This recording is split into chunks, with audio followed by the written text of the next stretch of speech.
Hello and welcome to TelecomTV. We are here at the Small Cells World Summit in London's Docklands, and I'm talking with Rob Payne, who is Sales Director, BT Consumer, BT Wi-Fi. Rob, thanks for coming in and talking to us. Thank you. First of all, what is your take, being a sharp end of this as it were, what's the user experience in Wi-Fi like as far as BT is concerned? We hear conflicting stories. So what's the user getting out of it and how quickly is it proliferating?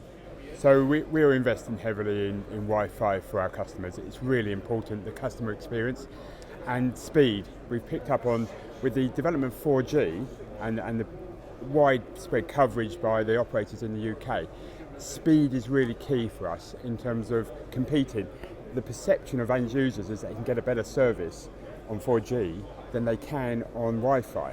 And we are going to leapfrog 4G with our Wi-Fi service. So we now have the fastest Wi-Fi hotel in the world and the second fastest Wi-Fi hotel in the world, both in central London, and greater than 600 meg download, which is far, far greater than you'd ever experience on a 4G Is that network. per person or Per is person. that per hotel? Per person. Right, well, so we're that is using fast. gigabit backhaul Yeah. and the new 11AC Wi-Fi standard. So, and by combining that technology, we're able to give a great customer experience. Now, what are your plans then for widening that experience? It's fine if you're in one of those two hotels, but what about, how do you expect to move it beyond London and expand it within the capital anyway? So we're working with that hotel group on a nationwide basis, but in the coffee chains, we're also going in investing in those chains with 11AC technology and putting. We're going to have the fastest coffee shop in the world, we think, in a very short period of time. So.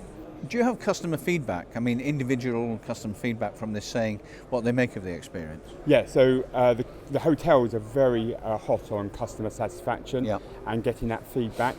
And this hotel chain asked two specific questions around Wi-Fi experience.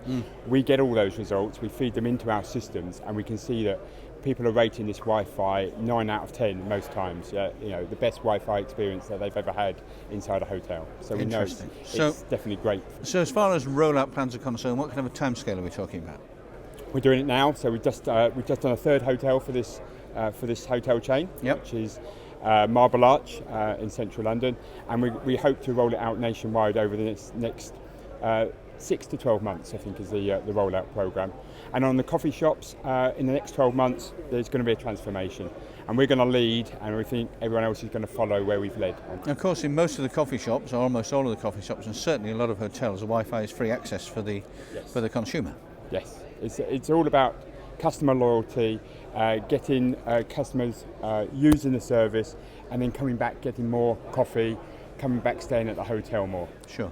Okay, well, because I remember very well, and you will remember this too, indeed, Rob, the biggest bone of contention in hotels in the past, before mobile, was the cost of calls. That's now gone. Yeah, the whole model has been transformed in terms of, it's a bit like telephone calls in the old days, where the hotels made a huge fortune from making telephone calls. That revenue has totally disappeared. Making money from Wi-Fi is virtually disappeared now, and they're looking at other ways to monetize it, but it's transforming. And video is the key technology. People are bringing their own content to hotel rooms now, and the same in coffee shops, but they don't expect the hotel to have the channels now. You bring your own content, Netflix, and then you serve it up on a device in your room. Big change. Yes, big change. Now, second question to you is, small cells have been around, as we know, for quite a long time now. They've been through several iterations and changes and adaptations as they go on. Another thing that's very interesting about the industry at the moment is, again, as you well know, in the past, hitherto, generally, nobody's been able to look more than a year, 18 months ahead of the most, because the things are so dynamic and changing so quickly. But suddenly, and practically globally, people are looking 5 years ahead, looking to 2020. We know about Network 2020 or 2020 Network, however you put it, and that combined with virtualization, with the cloud, with SDN and NFV, with the emergence of 5G and so on, is focusing people's mind on that distant 5 years hence time when the world's going to be perfect. Okay. Where do you expect to see small cell technology being by 2020? Well, I think it's been a slow take-up. I think everyone recognises that. They thought the curve would be now in terms of people deploying. because I think 4G would be limited in terms of its capacity and it would be running out. But that capacity thing will run out. So we're already seeing in parts of central London, I know EE are struggling in certain places. I think O2 are struggling in Brighton. Yep. So they're looking to deploy small cells on a trial basis probably at this stage. Yeah. But by 2020 it's going to proliferate in the city centres, I think, because that's where the pinch points of the network are going to be. There's not enough spectrum capacity for the amount of usage. And again, I refer back to video. In terms of the video will be, and video content will be the one that takes up an increasing amount of the overall kind of usage pattern for customers. Okay, great stuff. Let's move on to one of the controversies of the moment, which is this what's being generically called LTE-U, or LAA in standards talk. And basically that's LTE across the public spectrum. How do you think LTE-U should be viewed? And I'm putting it in this context, Rob, which is there are two sides to the story, and the critics say this is yet another attempt by the big telcos, the likes of Deutsche and the likes of BT and whatever it may be, to get a hammerlock on the competition in unlicensed spectrum and just hang on to it for as long as they can, milking it for all it's worth.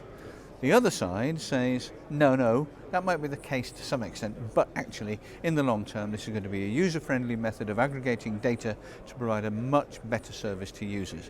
I think I can guess which side you're going to come down on, but are you in that camp, are you in that camp, or are you on the fence? Well, I might surprise you because I come from the Wi-Fi world and I've been in Wi-Fi for over 10 years. So I won't take the big mobile operator kind of stance on this. We know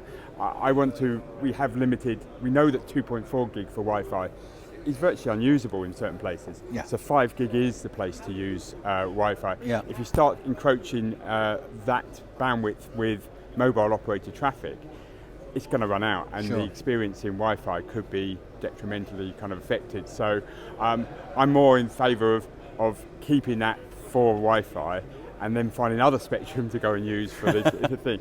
But when BT takes over EE, I might change hats and change the opinion. But Well, we'll meet again. I'll ask you the question again. Okay, a final question to you then. We've talked 4G, we've talked LTE. Let's look at 5G in a little bit more detail for a minute. How important are small cells going to be in providing a truly ubiquitous 5G service? yeah, I think the heterogeneous network, which is a very commonly used term, is going to be key in terms of getting that next layer up, step up of speed, but Yep. functionality, I think, in terms of different class of services and user experiences. So small cell is going to be an absolute kind of must in terms of getting that level of coverage and speed for the end users. So I think it's going to be heavy investment over the next 3 or 4 years, and 2020 is the year, I think. As we said. Well, I hope we meet again, Rob, and I hope when you've subsumed EE into BT, and we'll talk again, see if you've changed your tune. But until then, very interesting, great stuff. Rob Payne, thank you very much indeed. Thank you. Cheers. Pleasure.